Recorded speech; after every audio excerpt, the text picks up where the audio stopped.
Kumikita ka nga pero laging puyat, laging pagod, laging trabaho at wala ka ng oras sa pamilya mo. Yan ba talaga ang gusto mo? Pag-usapan natin to. Hi there, this is Shinkitan, your pambansang wealth coach. Ay, alam nyo, ito lang ha, hindi naman ako against sa mga taong masisipag.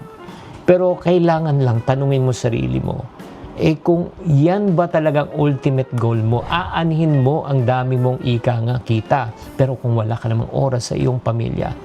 Alam mo, sa panahon po ngayon, no, marami na talagang nagdodoble kayod, pero kailangan po, ako naniniwala ko, kailangan po may priority at oras ka pa rin sa iyong pamilya.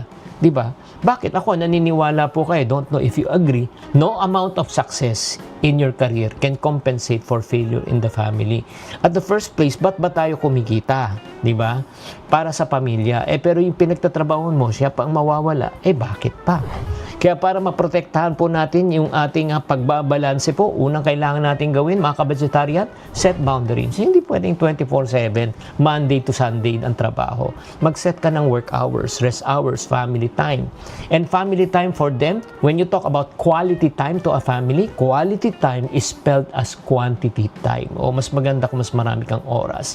Number 2, hindi lang natin i-schedule ang ating work hours. Dapat nakaschedule din po ang ating family time.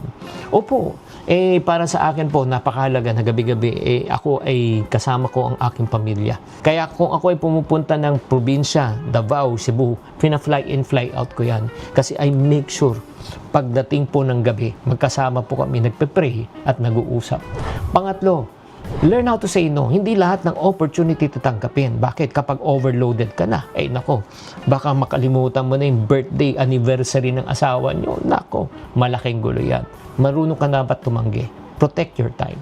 Pang-apat, focus on productivity, not on busyness. Hindi porket busy ka, productive ka. May kakilala kayong mga taong busy pero wala naman nangyari. Kamusta na? Busy ako, huwag mo ako usapin. Ano? May nangyari ba? Wala. Pang-lima, pangalagaan ang iyong sarili. Alam mo, pag bumagsak ang iyong katawan, titigil po lang lahat. Walang income, walang kita. At di lang yan, mabubutas pa ang iyong bulsa dahil mapupunta lang sa ospital at sa iyong kalusugan. Health is wealth, kaya kailangan pangalagaan po natin.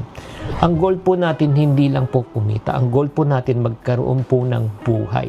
Kaya may oras sa pamilya at dapat may oras rin para sa iyong sarili. Sana nakatulong tong episode na ito at tatandaan, tamang karunungan, tamang disiplina ang susi sa pagyaman.